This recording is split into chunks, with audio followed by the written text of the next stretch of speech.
కథాకమలం కథల వెల్లువ విని ఆలోచించి పాటిద్దాం. బాగుందా? కథాకమలంకి న్యూ ఇంట్రో బాగుందా? కథాకమలం కథల వెల్లువ విని ఆలోచించి పాటిద్దాం. మరి కథలోకి వెళ్ళిపోదాం. అది దండకారణ్యంలో ఒక పెద్ద మర్రి చెట్టు ప్రాంగణం అంటే ఏరియా.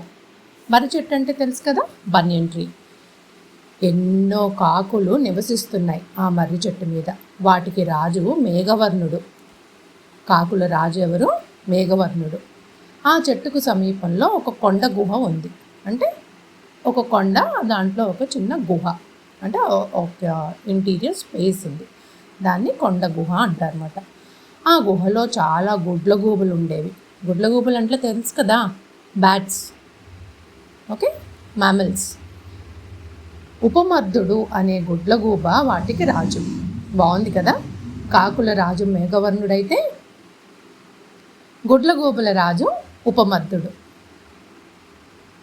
ఎప్పుడు కూడా కాకులకి గుడ్లగూబలకి పోట్లాటే. ఏదో విధంగా పోట్లాడుకోవడం, ఒకరినొకరు హానిపరచుకోవటం, ఇదే వాళ్ళకి క్రమక్రమంగా సాగుతుందన్నమాట. ఎప్పుడు కూడా కొట్టుకోవడం, అరుచుకోవడం, పోట్లాట్లు. ఒకనాటి అర్ధరాత్రి ఉపమర్దనుడు తన పరివారంతో కలిసి మర్రి చెట్టుపై దాడి జరిపి నిద్రలోనున్న కాకి మూకను చీల్చి చెండాడాయి. ఏదో విధంగా మేఘవర్ణుడు చాకచక్యంగా తన మంత్రులతో సహా ప్రాణాలు దక్కించుకున్నాడు. ఆ రాత్రి గడిచింది ఏదోలాగా. మరునాడు చెట్టు వద్దకు వెళ్ళి తన పరివారం అంతా నశించిందని చాలా విచారించి దుఃఖించాడు. అంటే విచారించడం అంటే బాధపడటం, దుఃఖించడం అంటే ఏడ్చాడనమాట. మేఘవర్ణుడిని మంత్రి, మేఘవర్ణుడు మరి రాజు కదా, రాజుకు మంత్రి ఉంటాడు కదా. మంత్రి ఎవరో తెలుసా? చిరంజీవి. అతడు తమ రాజుతో, రాజా, మనలను మోసగించి అర్ధరాత్రి రాజనీతి అనుసరించకుండా, దయ లేకుండా మన పరివారాన్ని మొత్తం చంపిన గుడ్లగూబలపై ప్రతీకారం తీర్చుకుందాం. మీరంతా కొంతకాలం ఈ పక్కనే ఉన్న ఋష్యశృంగ పర్వతం మీద తలదాచుకొనండి. నేను ఏదో విధంగా ఉపవద్దుని కొలవలో చేరి వారి రహస్యాలు కనిపెట్టి సమయం చూచి మీకు వచ్చి చెబుతాను. అప్పుడు అందరం కలిసి గుడ్లగూబలను సర్వనాశనం చేద్దాం అన్నాడు ఆవేశంగా. మంత్రి మాటలు అందరికీ బాగా నచ్చాయి. కాకులన్నీ ఋష్యశృంగ పర్వతం చేరాయి. చిరంజీవి ఒంటి నిండా రక్తం పూసుకుని మర్రి చెట్టు కింద కాకుల కళేబరాలలో మూలుగుచూ పడి ఉన్నాడు. కళేబరాలు అంటే డెడ్ బాడీస్. తన ఘనకార్యం చూద్దామని అతడికి వచ్చిన ఉపమర్దునికి కాకి మూలుగు వినిపించింది. అతన్ని సమీపించి, ఉపమర్దనుడు, ఎవరు నువ్వు? ఎందుకు ఇలా పడుకున్నావు? ఏంటి ఆ మూలుగు? ఏమైంది నీకు అని అడిగాడు ఏమీ తెలియనట్టు. అప్పుడు చిరంజీవి ఆయాసం నటిస్తూ దీనంగా ఇలా అన్నాడు. మహారాజా, నేను కాకుల రాజైన మేఘవర్ణుని మంత్రిని. నా పేరు చిరంజీవి. నేను మా రాజుకి మేలు చేయిపోగా అతని కోపానికి గురి అయినాను. చూడండి మమ్మల్ని అందరినీ ఎలా చంపేశాడో. ఉపమర్దుడు బలవంతుడు, పెద్దవాడు. మనం ఆయనతో స్నేహం చేద్దామని మా రాజుకు చెప్పాను. దానికి నాకు ఈ గతి పట్టించాడు. అతడు వినకపోగా మిమ్మలను పొగిడినందుకు నన్ను నిందించాడు, పొడిచి హింసించాడు. నా అదృష్టం బాగుండి మీరు వచ్చారు. స్వయంగా నా దుస్థితిని చూచి జాలిపడ్డారు. వివరం అడిగి తెలుసుకున్నారు. ఇక నాకు మీరే దిక్కు. రక్షించినా శిక్షించినా నాకు సంతోషమే అన్నాడు. చిరంజీవి మాటలు విని ఉపమర్దనుడు సంతోషించిపోయాడు. పొగిడాడు కదా అందుకని.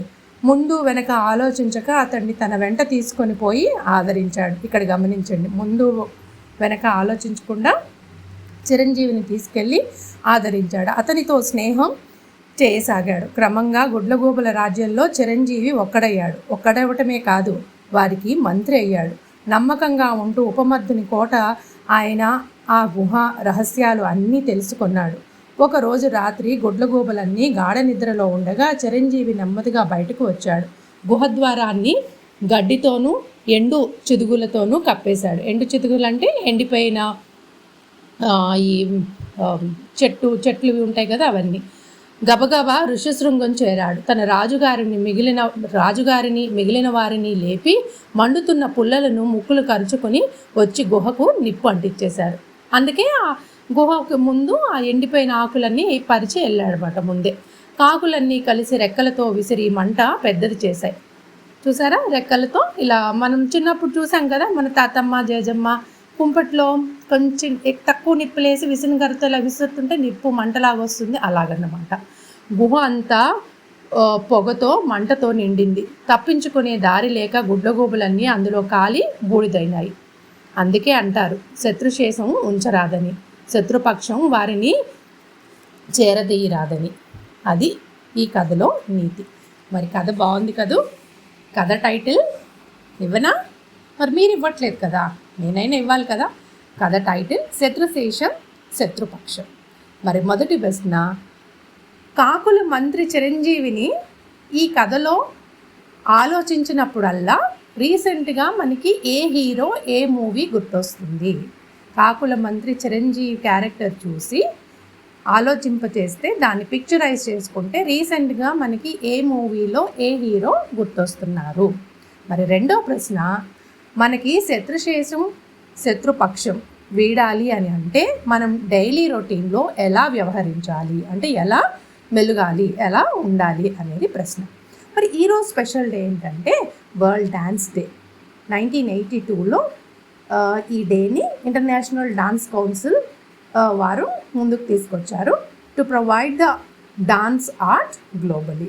ఓకే, మరి పూర్వీ నృత్యాలయం పిల్లలకు, వారి మేడంకి అందరం కూడా బిగ్ రౌండ్ ఆఫ్ అప్లాజ్. ఎందుకంటే మనం కథాకమలం మొదలుపెట్టింది వారి గ్రూప్లోంచే కాబట్టి పూర్వీ నృత్యాలయం వారికి జయజయలు పలుకుదాం. మరి ఇంకో స్పెషల్ డే ఏంటి అంటే it's a world wish day. అంటే wish actually this day is very important to know. ఎవరైతే పిల్లలకి like diseases like long time నుంచి బెడ్ మీద ఉన్న వాళ్ళకి, ఆ పిల్లలకి ఒక విష్ ఉంటుంది లైఫ్లో, నాకు ఇది కావాలి లేకపోతే నేను ఇది అవ్వాలి.